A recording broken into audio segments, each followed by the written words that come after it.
자, 111쪽 사회문화 1번. 매스 커뮤니케이션의 설득 전략, 설득 전략에 대한 얘기야. 그것 중에 하나인 위협 소구는 수신자에게 위협이나 공포감을 불러일으키는 방법이다. 여기서 공포란 외부 또는 내부의 사건에 의하여 야기되는 걱정 동그라미, 불확실성 동그라미, 불안전 동그라미, 인지된 위험 동그라미. 이게 위협 소구라는 얘기야. 예를 들어 음주운전 방지를 위한 공익광고 영상에서 필름은 되돌릴 수 있지만 생명은 되돌릴 수 없습니다 라고 말하면 한 번 죽은 생명은 다시 살아날 수 없다. 죽으면 끝이야. 이런 거잖아. 그치? 라고 말함으로써 공포심을 유발하는 경우에 해당하는 게 위협 소구다. 이 광고 영상을, 공익광고 영상을 본 사람은 꼭 불안하겠지. 그치? 그러니까 음주운전하다가 죽으면 끝이라는 생각을 하게 된단 말이야. 공포심을 유발시킨 경우다. 어떤 학습 이론가들은 강력한 수준의 위협 소구가 더 많은 주목과 이해를 유발하기 때문에, 효과가 있기 때문에 태도를 더 많이 변화시킨다는 가설을 제시하기도 했다. 그러니까 이게 쉽게 얘기하면 거의 그 바늘로다가 사람 죽이는 촌철살인처럼 굉장히 데미지를 준다는 얘기야. 그렇지만 강력한 수준의 위협 소구를 사용할 경우 감정적 긴장 정도가 높아져가지고 걸어먹거나 분노나 회피, 이걸 뭐라 하냐면 자발적 방어 반응. 그래서 설득 효과가 줄어들기도 하기 때문에 위협 소구를 사용할 때는 주의가 필요하다. 오히려 역효과가 날 수도 있다는 얘기야. 자, 첫 번째 문제는 위협 소구 어떤 식으로 하는지 예시가 나왔고 그게 갖고 있는 단점이라면 단점, 한계라면 한계가 있단 말이지. 그지? 두 번째 문단 위협 소구의 효과를 조사하기 위한 최초의 연구는 제니스와 페시바흐의 고전적 실험인데, 그러면 이제 권위자는 아니지만 연구자가 나왔어. 이 실험은 강력한 수준의 위협 소구의 역효과를 보여준다. 미치 역효과. 역효과 첫 번째 문단에서 뭐라고? 그렇잖아. 분노나 회피 등의 자발적 방어 반응을 유발하는 게 바로 역효과란 말이야. 제니스와 페시바흐는 치아 위생에 관련한 강력한 위협, 중간 정도의 위협, 최소한의 위협, 정도가 달라지네. 구성된 서로 다른 세 가지 수준의 위협 소구에 관한 실험을 수행하였다. 그 결과 학생들이 치아 위생을 위해 권고한 사항을 따르게 하는 데는 최소한의 수준의 위협 소구가 가장 효과적. 원래대로 하면 저 위협 소구에 따르면 여기는 세 가지 중에서 강력한 위협 소구가 제일 효과가 있을 것 같은데 결과적으로 얘기하면 제일 정도가 약한 게 효과가 가장 컸다란 말이야. 강력한 수준의 위협 소구는 가장 효과가 오히려 없었다. 이게 있잖아.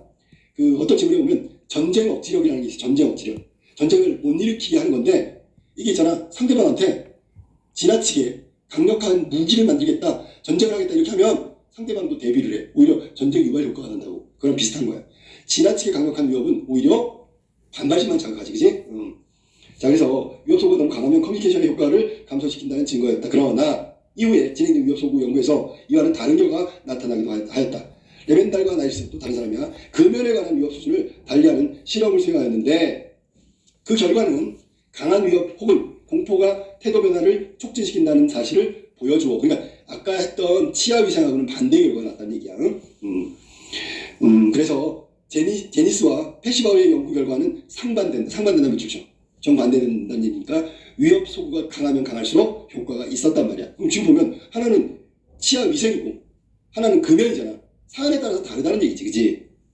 그렇게 해석을 해야 돼. 이러한 상반된 결과를 어떻게 설명할 수 있을까? 그것은 위협 소구의 효과가 위협의 강도보다는 메시지 전달자의 권고가 얼마나 설득적인가. 밑줄 쳐봐. 메시지 전달자의 권고가 얼마나 설득적인가. 여기에 달려있음을 보여준다. 설득력. 즉 치아 위생을 위한 권고사항인 양치질은 수용자들에게 충치를 예방하는 최선의 방법으로 받아들여지지 않았지만 신뢰가 떨어졌다는 얘기지. 금연은 폐암을 예방하는 최선의 방법으로 받아들여졌기 때문에 위협적인 게 오히려 더 효과를 발휘했다. 그런 얘기야. 이러한 상이한 결과를 보이는 연구들을 참고하여 다양한 실험을 진행한 후 제니스는 최초의 연구 결과를 수정, 보완하여 곡선이론, 곡선이론이라는 하나의 모델을 만들었어. 이 모델에 따르면 위협 소구의 수준과 태도 변화 간의 관계는 곡선을 형성하는 왼쪽 그림 볼래? 이거 나오면 뭐부터 보라고? 가로축, 세로축. 가로는 위협 소구 수준이고 그 다음에 태도 변화가 세로축이란 말이야. 태도 변화, 위협 소구. 자, 그러면 이 모델에 따르면 자, 곡선이 어떤 곡선이냐면 강력한 수준이나 최소한의 수준의 위협은 약간의 태도 변화를 일으키지만 여기 지금 왼쪽에 곡선에 보면 제일 꼭대기 절정에 있는 게 가장 큰 태도 변화지. 그지? 중간 정도의 위협은 상당히 많은 태도 변화를 유발한다. 중간이 바로 태도 변화, 즉 세로의 제일 큰 값이 되잖아. 로저스의 방어 동기론은 설득하는데 위협이 어떤 역할을 하는지에 대해 보다 체계적으로 설명한다. 자, 로저스는 위협 소구의 구성 요소로 묘사된 사건의 유해성의 크기, 이게 조건이야. 그러한 사건이 가지를 제시했어. 이 구성 요소들은 인지적 평가의 과정을 거치는데 이 인지적 평가 과정을 통해 형성된 방어 동기가 태도의 변화를 태도 변화의 양을 결정한다. 자, 일단 로저스의 방어 동기 표 한번 볼래? 유해성의 크기, 발생 가능성, 권고된 방법의 효율성. 이게 이제 구성 요소고 이거에 따라서 유해성이 크면 클수록 됐죠? 그 다음에 발생 가능성이 위험에 노출하는 거니까 발생 가능성이 높으면 높을수록 권고된 방법의 효율성이 높으면 높을수록 당연히 그걸 인지하면 태도 변화가 일어나겠지 라는 얘기야. 체계적이라고 얘기했던 이유는 이렇게 표처럼 이렇게 정리가 되어 있다는 거야. 논리적인 게 체계적인 거니까. 자, 그럼 이 구성 요소부터 해서 인지평가 과정, 태도 변화까지 나왔어. 뒤에 넘겨볼래? 자, 위협 소구를 접했을 때 만약 묘사된 사건의 유해성의 크기에 대한 심각성, 미처 동의하지 않거나 실제로 일어날 것 같다고 생각되지 않는 경우 당연히 태도 변화가 없겠지. 아니? 유해성이 별로 없는데 뭘 동의해. 유해성이 없는데 그 일어나지 않는 일이라고 생각하지. 또한 권고된 행동이 적합하다고 생각되지 않으면 안 따라가겠지. 태도 변화는 일어나지 않을 것이라고 보았다. 그럼 다시 앞에 표 잠깐 볼래? 표에서 아까 얘기했던 대로 유해성이 크다고 인지하면 인지할수록 심각하게 느끼는 거고 발생 가능성이 높다고 인지하면 태도 변화가 일어나는 거고 이렇게 해결책으로 제시한 방법이 괜찮은 것 같아. 그렇게 느끼면 느낄수록 태도 변화가 일어난다. 그런 뜻이야. 알겠지? 다시 뒤로 넘어갈까? 자, 위협 소구에 관련하여 고려해야 할 또 하나의 요소는 설득 상황에서 위협 소구가 손실의 차원에서 제시될 것인지 이득의 차원에서 제시될 것인지이다. 이거 봐봐. 어떤 경우에는 손해가 커. 예를 들어 금연효과 같은 경우에는 죽으면 끝나는 거잖아. 무슨 말이 있어? 그거하고 치아위생하고 비교를 해보면 위협 소구가 손실 차원으로 본다면 죽으면 끝나는 게 더 심각한 거 아니겠어? 왜냐면 치아위생은 망가지면 치과 가서 또 어떻게 할 수 있잖아. 알았니 무슨 말인지? 자, 이득이냐. 원래 이거를 뭐라고 하냐면 재판할 때 판사님이 비용과 편익 이런 말을 써. 비용과 편익. 상대적으로 편익보다 비용이 높으면 이건 손실이라고 하는 거, 과실이라고 하는 거고, 자, 비용보다는 이익이 더 많아, 편익이 더 많아. 그러면 이건 과실이 아니다라고 평가하는 게 재판 과정의 판사님들의 평가 기준인데 똑같은 말을 하고 있는 거 지금 알았니? 이익이냐 손해냐 이런 거 어느 쪽 차원이 크냐에 따라서 이 설득이 되느냐 안 되느냐가 된단 말이야. 손실 차원에서는 어떤 행동을 하거나 하지 않음으로써 기회를 잃어버리거나 부정적 결과가 증가할 수 있다는 위협이 제시된다. 이득의 차원에서는 반대로 손실 차원에서는 부정적 결과가 생기거나 뭔가를 잃어버릴 기회비용처럼 잃어버리는 게 먼저 생각된단 말이야. 그런데 이득의 차원에서는 반대로 얻거나 부정적인 게 감소되거나 이렇게 편익이라고 아까 얘기했던 그런 부분에 이익이 생긴단 말이야. 그러면 이득의 차원에서 생각할 수도 있겠지. 그러면 어떤 사안에 이득을 더 많이 고려하면 이득의 차원에서 얻을 수 있는 것을 강조하는 거야. 손해의 차원을 더 중시하면 이걸 했을 때 훨씬 더 큰 손실이 있다고 그걸 먼저 제시하는 거야. 그렇게 하면 설득 전략이 효과를 발휘한단 말이야. 손실을 강조할 것인지 이득을 강조할 것인지 커뮤니케이션의 상황에 따라 적절한 전략을 선택해야 한다. 무조건 이득, 무조건 손해 이걸 따지면 안 된다니 사안에 따라 다르다. 마무리. 일부 연구에 의하면 공포를 일으키도록 위협 소구, 고안된 공익 광고가 의도하지 않는 다른 감정들도 함께 유발할 수 있음이 밝혀졌다. 이건 생각지도 못했던 다른 것이 생겨가지고 효과가 떨어져, 설득력이 떨어져, 신뢰도가 떨어진단 말이야. 놀람, 슬픔과 같은 감정은 메시지의 수용에 도움이 될 수 있는 반면, 그럼 이건 놀람과 슬픔을 제시하면 그 마음이 움직이겠지. 근데 당황함이나 분노 같은 감정은 메시지 수용에 방해가 될 수도 있대. 오히려 역효과가 난단 말이야. 따라서 다양한 감정을 유발하는 위협 소구의 사용은 매우 신중해야 한다라고 얘기하면서 마무리했는데 그 앞에 메시지 수용에 도움이 될지 안 될지를 잘 선택해야 한단 말이야. 전략이. 자, 그러면 문제 1번 볼까? 문제 1번. 위클리한 내용으로 적절하지 않는 걸 찾는 거야. 1번. 제니스의 곡선 이론에 따르면 아까 나왔던 그래프 커뮤니케이션 수신자의 태도 변화와 위협 소구의 수준은 반비례 관계에 있다. 태도하고 위협 소구. 자, 그러면 제니스가 아까 얘기를 했는데 제니스가 시험도 했어. 근데 위험 소구 수준과 태도 변화의 관계는 곡선을 형성한다고 지금 그래프에 나왔는데 너무 강력하거나 아니면 최소한의 수준의 위협은 약간의 태도를 변화를 일으키잖아. 그럼 반비례 곡선이라면 이게 우하향으로 돼야 되는데 이게 올라갔다 떨어지잖아. 중간 부분은 상당히 많은 효과가 있다는 거잖아. 그러니까 이 반비례라는 그 우하향 곡선으로 설명하면 안 되겠지. 1번 틀렸잖아. 그러니까. 아니 오히려 중간 수준이 훨씬 더 위협 소구가 효과적인 어떤 결과를 설득력을 발휘할 수 있다라고 얘기했기 때문에 반비례 관계는 설명할 수 없다. 알았지? 정답 1번이야. 2번 볼까? 로저스는 위협 소구의 구성 요소에 대한 인지적 평가 과정이 태도 변화와 밀접한 관련이 있음을 주장했다. 자, 그 아까 체계적이라고 얘기했던 거 세 가지 구성 요소 그리고 어떤 식으로 하는지에 대한 인지적 평가 과정을 통해서 태도 변화가 결정된다고 했지요. 그러니까 2번 지금 인지적 평가 과정의 태도 변화와 밀접한 관련이 있지. 예를 들면 위협 소구의 구성 요소를 어떻게 받아들인지에 따라서, 즉 인식 과정에 따라서 태도 변화는 달라진다. 아까 내가 얘기했듯이 이해성이 크거나 가능성이 크거나 설득하는 효율성이 크다고 생각했을 때 태도 변화는 아주 크게 일어난다 라고 얘기한 거 맞았고, 3번 제니스와 페시바우의 고전적 실험에서 강력한 수준의 위협 소구가 가장 효과가 크다는 가설이 틀릴 수 있음을 보여준 거지. 이건 이제 금연 효과에 대한 얘기인데, 금연에는 해당되겠지만 아닐 수도 있다는 얘기야. 4번 위협 소구를 사용하여 설득하는 경우 커뮤니케이션을 통해 환기되는 감정의 다양성, 의도한 목표가 달성할 수 없다. 이거는 아까 나왔지 맨 마지막 문단에 나오겠지, 그지? 예를 들면 당황함이나 분노 같은 감정은 오히려 메시지 수용에 방해가 될 수도 있다라고 얘기했어. 5번 제니스와 페시바우의 고전적 실험과 레벤달과 나일스의 실험이 상반된 결과를 보이는 것은 권고가 지닌 설득력이 태도 변화에 영향을 준다는 것을 보여준다. 이게 실험의 결과를 지금 얘기한 거고, 쭉 실험 과정을 얘기한 게 바로 그런 거야. 그래서 결국 메시지 전달자의 권고가 얼만큼 설득력이 있느냐에 따라서 달라진다고 얘기했으니까 5번도 맞는 거. 정답은 1번이 틀린 거야. 아니, 반비례를 갖고 설명할 수 없어, 곡선은. 자, 그럼 2번 한번 가볼까? 2번.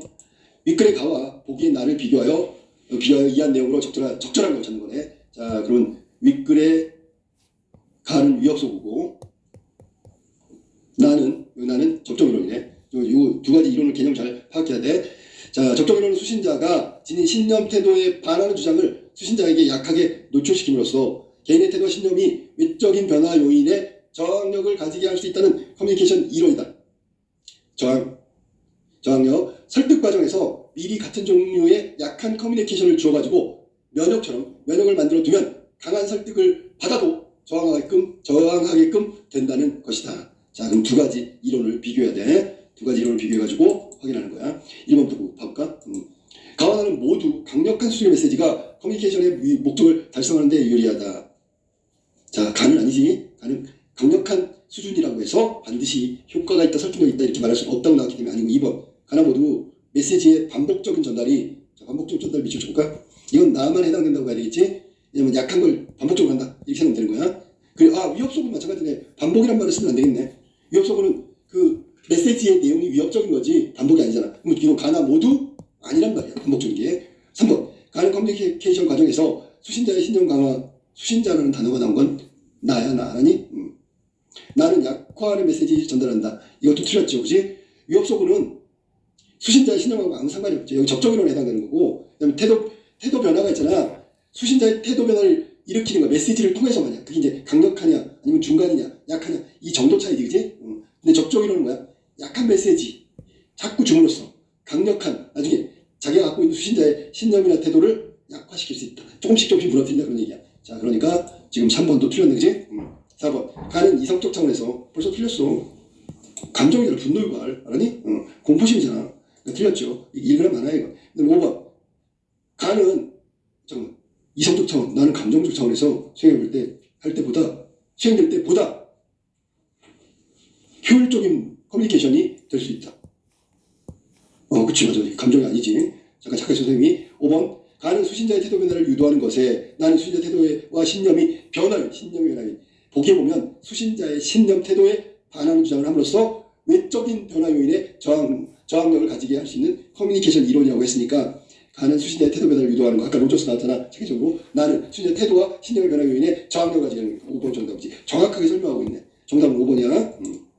자, 3번으로 갑시다. 윗글 바탕으로 보기를 이해한 내용이다. 윗글 위협 소구에 관련된 내용을 떠올리면서 보기를 한번 봐. 레드는 죽음의 위협을 멀게만 느끼는 10대들에게 제시하는 에이즈 예방을 위한 메시지에서 어떻게 위협 소구가 이용될 수 있는지를 연구했어. 실험 결과 청소년을 겨냥한 매스미디어의 메시지는 강력한 수준의 위협이었지만 먼 미래의 일로 먼 미래의 일로 인식한다는 거야. 그러니까 얘네들은 직접적으로 자기한테 위협이 없다고 생각하는 거야. 그러니까 먼 미래의 일로 인식되는 죽음을 강조하기보다 정신장애, 직접적으로 피부발진, 친구관계에 미친 부정적 영향, 이런 직접적인 결과물이죠. 그래서 이 레든이라는 사람이 청소년들에게 에이즈 예방 메시지 전달은 이렇게 즉각적인 결과를 강조하는 게 더 효과적이다라는 결론을 내린 거야. 힐은 에이즈 예방 광고에 나타난 위협 소구의 효과를 연구하였는데, 실험에서 중간 정도의 수준의 위협 소구의 효과가 최소한의 수준이나 강력한 수준의 위협 소구의 효과보다 높게 나타났대. 아까 나온 그래프 곡선하고 똑같은 거야. 곡선이론 힐은 최소한의 수준의 위협 소구는 에이즈의 유행성이나 발생 가능성에 대해 제대로 전달하지 못했대. 구성 요건 중에 유해성, 발생 가능성. 강력한 수준의 위협 소구는 개인이 기존에 갖고 있는 에이즈에 대한 두려움과 지적될 때 지나치게 위협적인 것으로 나타난다고 말했다. 그래서 강력한 수준의 위협 소구가 효과를 발휘하지 못한 이유를 설명한 거야. 아니 지나치게 위협적이라고 했기 때문에 그런 거야. 중간 수준이 가장 효과가 있다고 그랬잖아. 자, 틀린 걸 한번 찾아봅시다. 3번. 자, 1번. 레든과 힐 위에 보기의 사람들은 이득의 차원에서 위협 소구의 내용을 제시한 것이라고 할 수 있군. 틀렸어. 여기 정치적인 피부 발진 친구 간에 미친 부정적인데 무슨 이득이야. 손해 차원을 얘기한 거지. 죽음이냐 멀리 있는 죽음이냐 즉각적으로 나올 수 있는 부작용이냐 이걸 가지고 얘기한 거지. 이득 차원이 아니라 둘 다 손해 차원이지. 그치? 정답은 1번 틀렸네. 2번. 힐의 위협 소구의 연구 결과 제니스의 곡선 이론 맞지? 중간이 제일 효과적이다. 그 다음 3번. 로저스는 힐의 연구에서 자, 최소한의 수준의 위협 소구는 그 구성 요소와 인지적 평가 과정에서 미쳤죠. 방어 동기를 유발하지 않는 것. 그게 뭐냐면 보기에서 유해성과 발생 가능에 대해서 제대로 전달하지 못한다. 밑에서 셋째 줄이 나온 거야. 맞았고요. 4번. 레든의 연구를 통해 위협 소구의 효과를 위해서는 제니스가 주장한 위협 소구의 수준 이외에 수신자의 특성에 대한 고려도 필요함을 알 수 있고. 그러면 레든이 얘기했던 수신자, 즉 청소년들이 갖고 있는 게 뭐야? 그러면 이거 죽음은 먼 미래의 일, 자신의 일이라고 생각 안 한다고.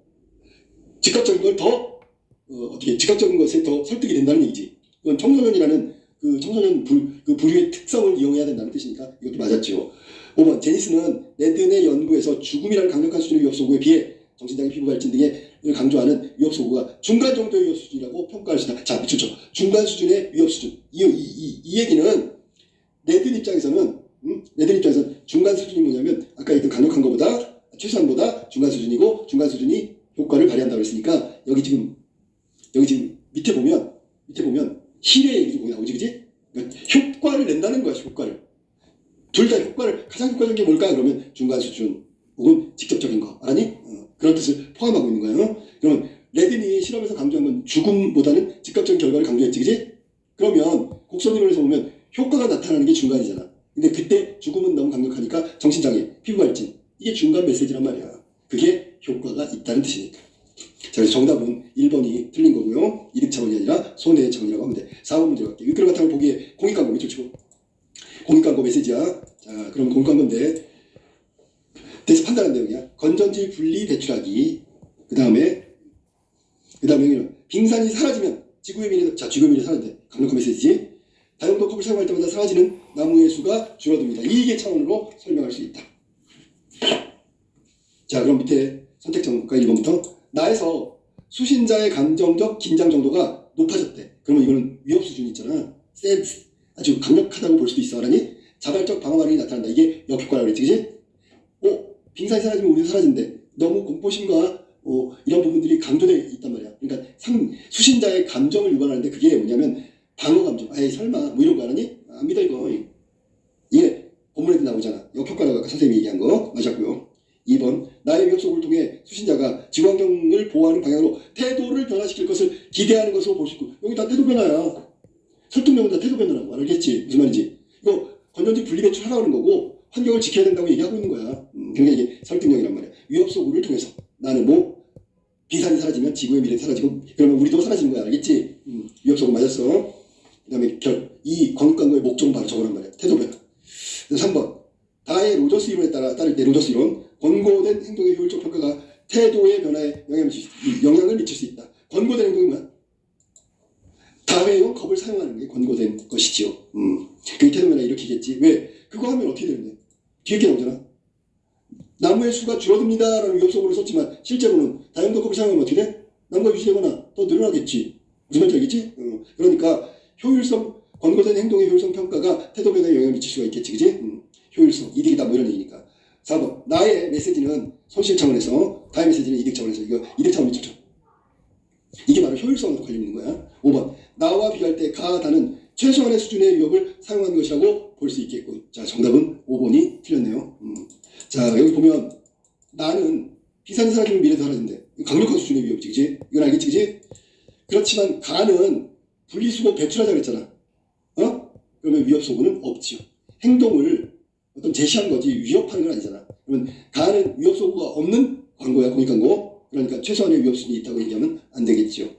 자, 그러면 여기서 가를 지워버려야 되는 거야. 정답은 5번이고 가를 지워보세요. 그러면 정답이 되는 거지. 5번이 정답이다. 여기 지금 5번에서 나는 가에서 그랬는데 다에서는 뭐야? 최소한의 수준의 위협이 뭐야? 나무가 줄어들잖아. 그러면 공기가 나빠질 수도 있고 이런 거 생각한단 말이야. 그러니까 최소한의 수준의 위협이라고 볼 수는 있다. 그래서 정답은 5번이 틀렸다.